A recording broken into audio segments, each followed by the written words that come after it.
I pronounce the name correct. If I don't, apologies. Yeah, Autai Albazaz from Iraq to give your speech, then followed by Ava Masumi Bandari from Iran. So I introduce you, yeah, and Ava, starting with Ya to give your opening speech. Over to you, Ya. Okay. Thank you very much, Moses. And actually, Ava and I have planned something like we will be doing together as a presentation. So we will be speaking together. So I'll start by saying like, hello, everybody. I'm Yahya Sami from Baghdad, Iraq. Today, my colleague Ava from Shiraz, Iran, and I will be talking to you about, we'll be telling you about Iraq and Iran and the 8 years war our countries had in the past, and the repercussions of this war, the things that both nations share in common between Iraq and Iran, and the suggested alternatives to actively engage in the reconciliation and peace building process between the two countries.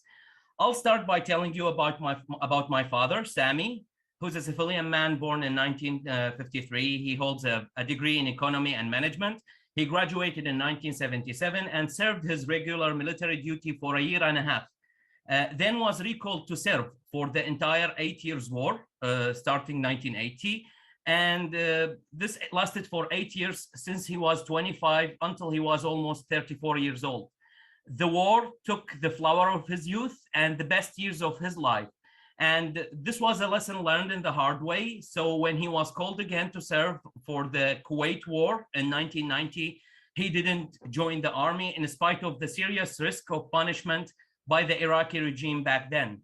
I will now move to my colleague, Ava, and the stage is yours, Ava. Thank you so much, Yahya. And I would like to say that it is an honor to be here.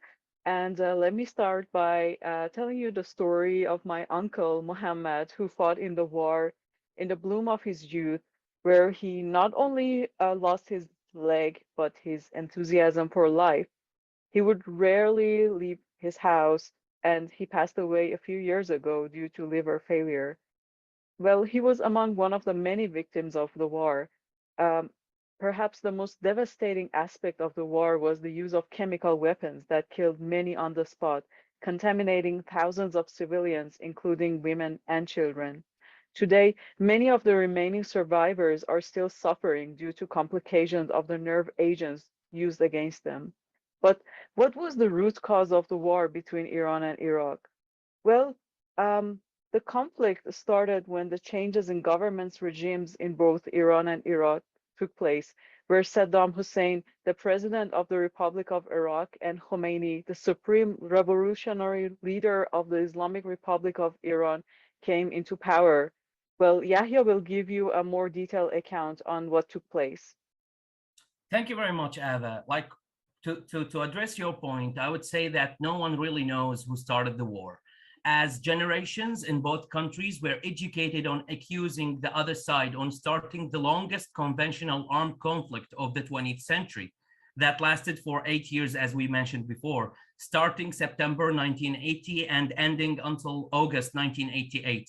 The cost of this war was millions of lives, as well as destroying both armies and economic systems of both countries. But what is known for sure is that like the difference in ideologies and of the governing regimes that were in power in these two countries was the main cause of the war. These were expanding the Islamic revolution from the Iranian side and defending the Arab nation as a justification from the Iraqi side. To give you a better insight about how devastating this war was, the total casualties of this war was 2 million people, including 1 million people of confirmed deaths. And the total cost of the war for both countries is estimated to reach 400 billion US dollars back then, which can easily like equal its doubles nowadays. But what's more important than the war, because it happened and it's in the past. What's more important is to focus on the things we share in common. For example, we share borders. Iraq and Iran share one of the longest landline borders That's over 1,600 kilometers. For people like without metric systems, using empirical systems, it's almost like 955 miles along the entire east side of Iraq and the west side of Iran. These include different terrains such as mountains, plains, plateaus, valleys, in addition to the Arabian Persian Gulf in the south of both countries. For more things that we share in common, I will give the stage to my colleague Ava. Ava. Yeah. Aside from sharing a same border, there are many other things that we have in common. For example, we have similar cultural norms, traditions, as well as religion, history, and even cuisine. And also, we have similar taste in music, we have similar religious rituals. But if we have so much in common, surely we can use them to tackle the decades of conflicts amongst the two nations. Well, Yahya will give you a better insight as to how we can work things out. Back to you, Yahya. Thank you very much, Ava. What we should focus on the most, and what's mostly important, is that why we work together. It's because the vast majority of both Iraqis and Iranians currently have lack of trust in their current governments and governing regimes, and that both nations aspire for a better future for their countries. And recently, maybe the governments in both countries seem to be on the same page sometimes, but the common good of their nations do not look like a priority because the suffering of both nations continues. For a better future of upcoming generations, and for both nations should focus on what really matters the most. It's building peace and forgetting about the times where regimes led people of both countries into an aimless and useless wars and conflicts that took both countries backwards by centuries. And one of our most important missions or tasks during this program is, as young leaders, is to focus on ways to reconcile and build peace. And among these, some of the most important ones are to re-establishing social relations between the two nations, as well as empowering young leaders from both countries. I'm saying young leaders, and I mean by young leaders that leaders that come with new ideas and new methods to build peace and to prioritize the common good for all.